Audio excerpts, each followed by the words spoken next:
So one Saturday morning, while the dad was asleep, sound asleep, cuddling nice and cozy in his bed, 4-year-old Jordan came into the bedroom and said, Dad, wake up, we gotta go, we gotta go. The dad didn't know what to think about the whole thing, so he rolled over, went back to sleep, tried to go back to sleep. Jordan started jumping on top of him. Get up, we gotta go, we gotta go. The dad looked at him and said, "Ugh." So Jordan got up, went back into the other room, found a Nerf sword, and came back and started beating on his dad's body until the dad finally said, What? What do you want? And Jordan said, We gotta go. We gotta go to Oregon, and we gotta go ride a quad. And the dad said, Today? Now? It's gonna take us 6 hours to get there in the car. Jordan says, I don't care. We gotta go. And he went over to where his 10-year-old brother, Oliver, was and started beating him with the Nerf sword and said, Get up, let's go. So slowly but surely, they all got up, put their clothes on, brushed their teeth, and went into the kitchen and had an omelet with some toast, and then started making some sandwiches and getting some apples cut together and carrots, and of course got together a container of red vines, even though they have high fructose corn syrup, and red dye number 40, which is highly toxic. They can have a few of those once in a while as long as they eat their vegetables. They packed up all their stuff. They packed up some fresh water, got in the car from Seattle, started driving all the way to Oregon. On their way down to Oregon, Jordan was telling all these stories about this and that. It was so funny. He was telling us all this crazy stuff about these people that were driving by and the stuff that they were talking about. And Oliver and the dad were laughing hysterically at Jordan. Went on for 2 hours. Finally, they got a little bit south of Portland, checked into a hotel. The hotel had a heated swimming pool, so they went swimming, splashed around, went over and got a bite to eat, went back to the hotel room, watched a little TV, jumped into bed. Got up the next morning, got some pancakes that were awful, and they headed down to the coast. When they got down to the coast, found a hotel, dumped off their stuff, and Jordan said, Let's go. We're almost there. They got down a little bit south of Newport where this guy was renting all these different sized quads. Jordan immediately went over and said, That's mine. It was a red quad. Oliver said, I'll take that one. And the dad found a big, huge one, big 4 quad. So they had to watch a video and sign some papers and pay some money. Oliver got a helmet on, got his gloves on, and jumped on his quad, started it up, and started to ride away.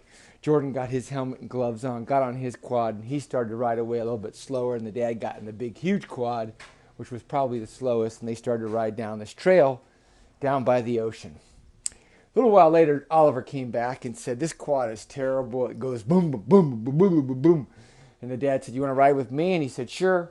So Oliver got in behind where the steering wheel was, and the dad said, You drive. I don't want to drive. I've driven a quad before. And Oliver said, You sure? Yep. Now go find your brother.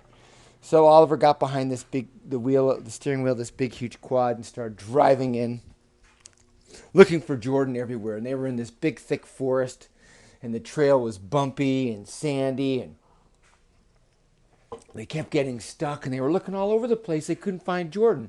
Meanwhile, Jordan was going like 60 miles an hour, doing wheelies, doing jumps, going real fast around the turns, laughing hysterically, and it was exactly what he wanted to do. He just wanted to go for a ride on a quad. And finally, and Oliver said, How come he didn't, we were watching the video, he wasn't even paying it. Jordan wasn't even paying attention. He just got on the quad and he started riding as fast as he could. And the dad said, Well, he had his mind made up what he wanted to do. He knew exactly what he wanted to do, and he went and did it. Now he's out here somewhere. We got to go find him, see what he's up to.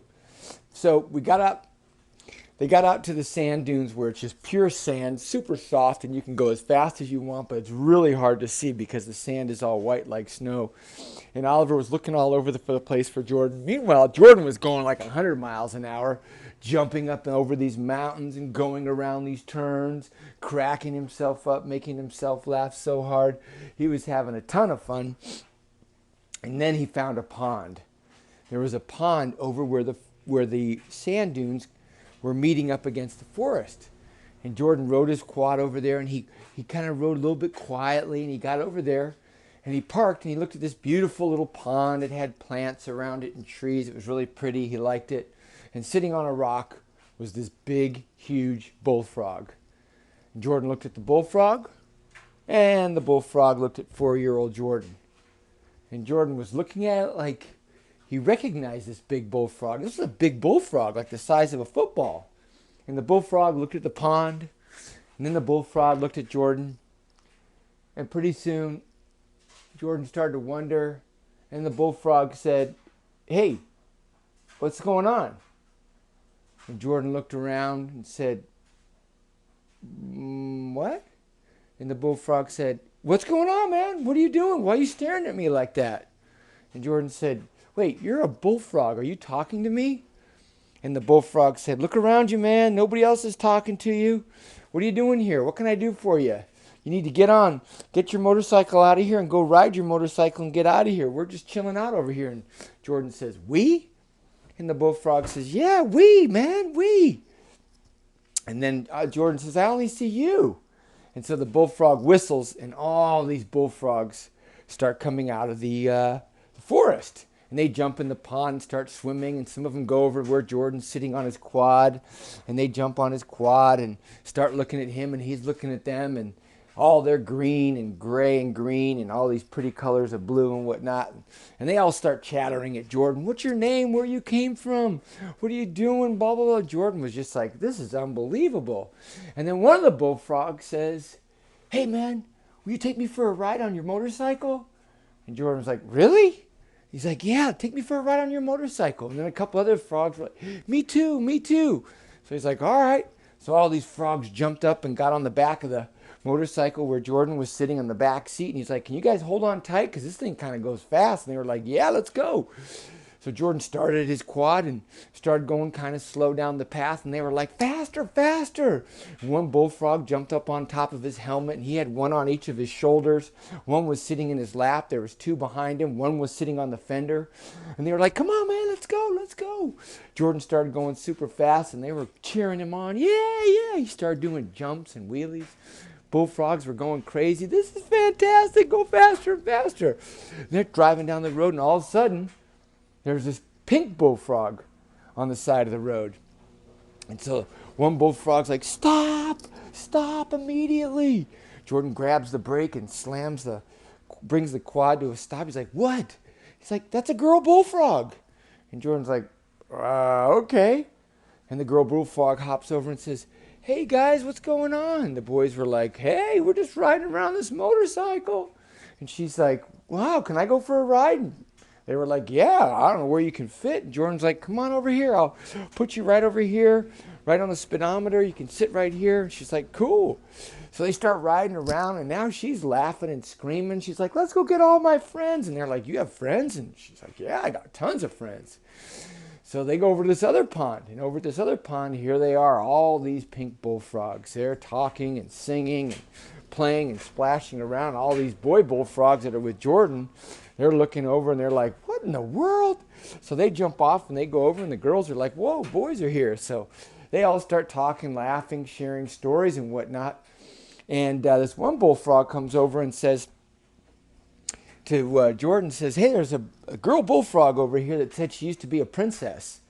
Says if you give her a kiss, she can turn back into a princess, and then she'll take you to her castle, and you can see her castle and see all of her cool toys. She says she has more toys than like 5 Toys R Us's." Jordan's like, "I'm not kissing a frog."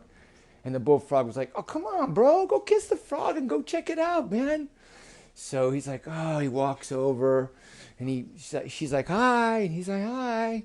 She says, "Will you do it, please? I don't want to be a frog anymore. I want to go back to my castle."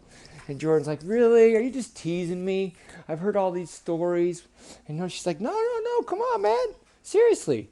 So he picks her up and brings her to his mouth and gives her a kiss, and bam!